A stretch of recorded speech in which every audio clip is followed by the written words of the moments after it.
irra guddaa akka Oromoo tokkootti naa gaafachuu qabdanii birrii wayitii birrii 6,000 Imaaraatii jechuudha. Uqubii nagalcheetu uqubii galee tananii jechuudha. Baay'ee kaleemoon dhukkubsadha kalee fi coggaarraadha kanan dhukkubsadhu. Ammallee gidduu kana baay'een qusachaa ture. Ammallee yoo opereeshinii taate malee kaleen kee hojiidhaa dhaabuu fidhanaan jedhanii manni hakiimiillee sanumayyuu gara biyyaan gala jedhee tananii intini jedhee na bakka yookaan siin kennanaan hin jedhu yookaan siin kennu naan hin jedhu. Karaa nama biraallee miidiyaa kanarra gaafachiisee jennaan hin didee. Akka Oromoo tokkootitti afaan tokko naa gaafadhaati birrii korraa naa fuudhaa. Ani nama dhibu walitti dhufeenya tokko hin qabnu jechuun karaa gwaaddanyu tokko dhufeeti uqubiidhaan jedhanii nama 12 nu galchanii otuun kanfaluuti uqubii kana mana madaamitti dhufee narraa fuudha ture. Viidiyoon uqubii sana narra jira. Yeroo isaan buusanillee narra jira. Sana booddeetu mana hojjedhuutii nan dadhabe beektaa bakka kaleen kusii baay'ee na dhukkuba. Mana yaalaa torbee 2 nan deemaa otoon dhaabbadhu fana kuffisa mana madaamii keessaa jechuudha. Amma tokko nan jedhuuti baay'ee nan dadhabe. Sana booda uqubii kana addaan hin kute. Mucaan shawaa tokko immoo opereeshiniidha yoodaa. Opereeshinii garaan ishee opereeshinii ta'e utuma hojjettu isheenis opereeshinii ishee sun infekshinii ta'e isheen mucaa 7ffaa irratti addaan kuttee sana booda lamaan keessaniyyuu dhumarratti fudhattu nuun jennaan ituma ishee jennee dhiisnee achi booda uqubiin sun dhumee yookaan isiniin kennan jedhu yookaan isiniin kennu achumarraan callisee achi sana booda gaafa dhumarratti miidiyaa irra baafanneennu isheenillee ammanda galtee wallahi dhugaa dubbachuu jirti ishee fi hin beeku amma baay'ee bu'aa turte miidiyaa kanarratti birrii 7,000 fo'ii dhowwate anaanillee akkanuma na dhowwate birrii keenya lamaaniin makiinaa bitateeti na dhowwateeti jira siniin jedha. Suudii namni wallaaleen jiru Imaaraatii kana keessaa jechuudha. Gwaaddanyaa Suudii jetteessa? Gwaaddanyaa Abbaa Giddii fa'i. Gwaaddanyaa Naasir Aallee fa'i. Suudiidha. Waan gootu walumaa galatti lakkoofsa mubaaraka dhumti 22 beektaami. Lakkoofsa san irratti sagalee kan kee kaayee ragaalee waan silaa barbaachisu waan qabdu mubaarakin irratti sheer godhi. Mubaaraka asirraa irratti zuurii irratti mana ni bana gaafa ni bane kottu. Akkifadhu bona mubaarakiin ani yeroo baay'ee hojii mana kana baay'ee natti ulfaata kanaaf sa'aatii ani ol seenuu. Natoo si harkisa rakkoo hin qabu amma si milikkiteeffadhee jira yookaan si akeekkadhee jira waan taateef rakkoo hin qabu noo si harkisa yeroo turte. Masmara mubaarakiin immoo hin qabu barra. Ijoollee jala kana barreessaa fi namni qabdan lakkoofsa mubaaraka dhumti 22 barreessaa fi jala kanatti barreessaa fi. Follow godhee suuraa kaasee si ergaa qaba. Akkas godhaa ergaa fi. Rabbiin sinaa eebbisuu siniin jala ishee. Kanaaf hundi keessanuu nuti wanta barbaannu makkanaa kana achi keessa wanti isin fiddanii fiduu hin qabne waa'ee gama jaalalaa waa'ee gara hiriyyummaa fi reendummaatiif walitti galtanii waan ta'aniif uqubii amaanaa akkasuma sana ammallee hawaalaa waan kanarraa dalaga waan taateef gargaarsi kallattiidhaan itti fufa. Waan gama jaalalaa immoo gara sin fidina dhimma jaarsaa jaartii dhimma reendummaa dhimma jaalalaa waan wal qabatu gara san dhufuun qabu kanaan achitti hundi nuun ilaalama. Akkasii hundi keessanuu koppiliinkii godhaa warra jala jirtan ijoollee. Koppiliinkii kana gara taaptaabii gara qulqullaniitti tossiisa. Okay, meeshaa erga godhaa mubaarakin irra mana hin banne mubaarakaadha.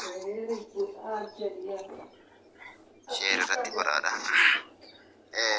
Buletiin teenya takka takalee takalee mallaqni 800 Itoophiyaa nyaatamtu takka jirti jala kana. Yoo jiraatte laakatu takka barreeffatu sumayyaa jirta. Yaa maaliif dhiiga namaa xiqqaase rabbiin nama. Obboleessa immoo fudhadhaamee warra siin qabmuutu fudhadha.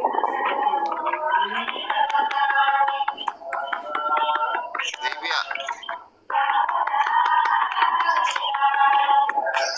Wah, baju kau. Gimana sih baju kau tuh? Aku dah. Aku sama Mubarak barreessa fi ijoollee warri qabdan jala kanatti barreessaa mee lakkoo isa Mubarak barreessaa jettu waa baju godhaa bara waan isin gootu hin beeku. Taphtaa isinii godhaartee bara yookiin teessoo irra keette. Taaphtaan akkas taaree sagalee akkasii dhabaa abbo. An sagaleen natti hammaattee nan sodaadheetu nuti irra kaa'ee. Okay. Akkasiin addeessa. Taphtaa godhaa hundi keessanuu. Hayyee. Namni biraa kiyya dubbadhu mee kiyya baale.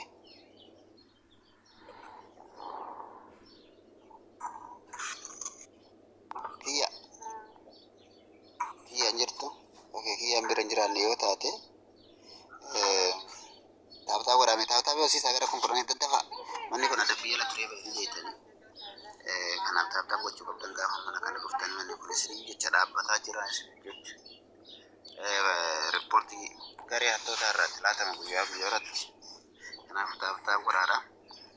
Kiyya yoo bira jiraatte dubbadhu okay. Zamzam. Ooyye. Kiyya yoo bira jiraatte irraa argatte. Ayitti. Jabaree argattee jirtaati. Yaa himadhee jira. Rabbi alaafisu. Erga himattee jiraatte rakkoon qabu. Okay, taphtaa godhaa hawaasa keenya mee gara konkolaataa toosisaa taphtaa fi kana warri wal ergattanillee kottaa wal ergadhaa yaada suniin barbaanna. Yaada qabdanis yoo taate isinirraa fuudha. Maaliif yaadoleen kun amma gaafa cuunfamee mana Mubaarak keessas gaafa dheetan eegaluun irraa fuudhee jireedha. Yaadni keessan to'atu calalamuu hin danda'u. Isinirraa fuudhee kallattii maaniin Mubaarak hojiitti seensu. Assalamu alaikum warahmatullahi wabarakatuh. Sabboona. Hayyee. Akkam nagaa jirta jabaattaa biroo fayyaa keeti? Nagumaami. Dhugaa rabbii yaadni isinirra jirtan kun yaada kan gaariiti. Haala yeroo haala badaa jiru wajji haala dubartiin teen itti miidhamaa jirtu nama itti himattu dhabdee yaada isii of keessatti dhibeetti ta'aa jiru irra keessaa irraa fuutaniitiin furmaata kaayafii jirtanii. Kana jechuun baay'ee waan das nama jiru waan akka illeen immootu furmaata qabu.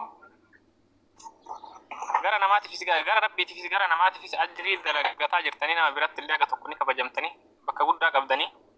Yaani wallahi kam mul baafatee isinitti dubbatee ofii takka nama saalfanarratti maal godhaa ajandaa taawwan furmaanii naan kaayyamne jedhee of keessatti gadi qabatee bakka akkanaasii dhibeetti ta'aa jiru meeqaa kamtu ciisa. Kana mootu kana jechuun immoo isinillee rabbi isin gargaaru haga nama haga danda'amu ka rabbi isin laafis irraa fuudha fi kaan illee mootu ka dhufuuf ka taree fi ka rabbi irraa isin baas irraa fuudha fi ka dhufuuf immoo gorsa ta'a. Dubartoonni teennallee bakka dhiiruma ta'eef nama sooshaal miidiyaa kanarratti waa dalaga jedheef waluma fuutee waan ofii fuudhaa ofii kaalkanii guyyaa dhaabattee jireenyi tadhaa'ee mana arabaa keessatti eenyu gadi taate jiraataa turtillee immoo waluma kaatee abbama argite irratti ergitee tuma bakka kalaasii. Achi immoo asirratti ol baatee namallee cinquun ofillee cinquun immoo hin barbaachisu. Waa hunda addaan baafatu barbaachisaadha jarrillee akkuma osoo waan tokkotti hin seenin jechuudha. Immootu warri waa'ee jaarsaaf jaarsitiin awwala jaalalaa walitti seentanii asirratti ol baataniitiin nama sarabbashtanii ofis rabbashtan osoo of qusattanii waan tokko nama tokko jaalattanii isinirraa nyaatee qilleensa irratti isin gatee achi booda immoo as deebitanii asirratti haadhaaf abbaan taane sooshaal miidiyaa kana ajandaa ta'uun furmaata.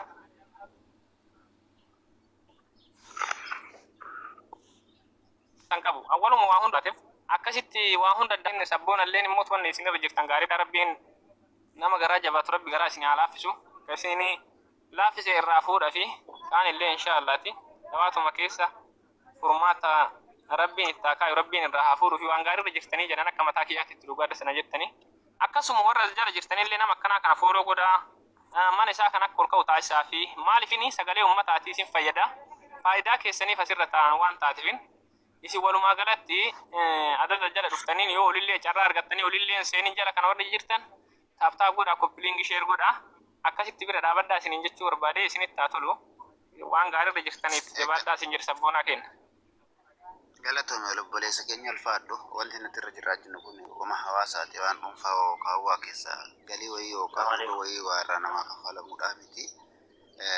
Warri kun urgee galame torbaanii deemaa jira torbaanii hin geenye torbaan kana galii yoo xiqqaatte wayii. Salaam alaikum bona. Yoo xiqqaatte qarshii miliyoona tokkoo fi gara 750 akkas jala wanti ta'uu galee jira amma galii ta'ee jira. Kun ammoo kana keessa kan ta'e ni dhaga'ama eenyu ka dubbataa jira. Qeerroo Akkam nagaa keetii bona baali. Mee kumaani Alhamdulillah akkam. jirra yaa godhame hawaasa.